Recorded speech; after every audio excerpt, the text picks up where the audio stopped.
So a few years ago, I helped this creative genius build an agency that made 85% gross profit margins, which on the surface sounds like an amazing achievement, but in reality was a terrible idea. So let's find out how this agency became so incredibly profitable and why I would never recommend following in their footsteps.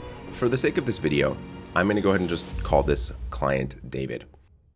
So where this agency was is they were a digital agency that did everything from branding to web design to event management. They were creating digital assets and managing paid media and also doing social media. This might sound familiar. Ultimately, they did this for every single person that came knocking. Didn't matter what kind of business they was. And ultimately, they were making about $20,000 a month. For David, he was in a place, a very exciting time in his life. He was about to have his first child. And the thing that happened was that ultimately he recognized that he was working 16+ hour days sometimes. And ultimately he was going to have no time to spend with his daughter. And worst yet, his business really was not financially stable. So he wasn't going to get to spend any time with her, and also didn't have the financial backing to be able to actually take care of her either. The crux of the problem was that he was everything to his agency. He was the salesperson. He was the lead gen person. He was the one delivering. He was also project management. What this ended up creating was a situation was because he was doing everything, he was in this really constant state of anxiety, which created this kind of ebb and flow. Great revenue one month, low revenue the next month, and ultimately not actually having any consistent profitability. But ultimately, because of the amount of things that this agency did, none of the team members had the amount of experience that he did, allowing for them to actually execute on the work. There was far too much nuance, far too much specialization, and so many different areas that made it nearly impossible for him to be able to get out of the work. What this ended up actually creating was a 30% gross profitability. And after you account for rent and general administrative expenses, he largely was taking home very little to support his family. So by the way, if David's story at all resonates with you and you're experiencing a similar issue, what I want to say is this is not your fault. You have been sold a lie by so many people in the industry. And what I want you to do is actually download our profitability analyzer.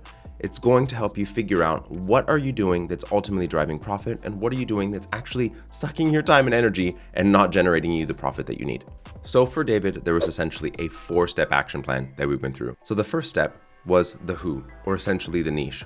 Who was he working with and ultimately how was he connected to them? So to begin with, he was working with everyone that came knocking on his door. And ultimately what we wanted to do was figure out exactly who he actually had the most experience with. Ultimately ended up being the medical industry, because he had over 20 years of experience working in that specific industry, had the knowledge, the expertise, and the specialization that allows for him to actually have the connection. So going from the place where he was working with everyone to working with someone that he knew very well and exactly how to help them. Step number 2 was essentially the what, or his offer. What is he doing and how ultimately does it work? What we recognized in actually going through his specific background, he had a specific set of expertise in working on web, SEO, and social, and remarketing to an existing list. So we narrowed down what he was doing to what his core expertise was, where he knew exactly what he needed to do, how exactly it worked, so we could build a system on how to deliver it.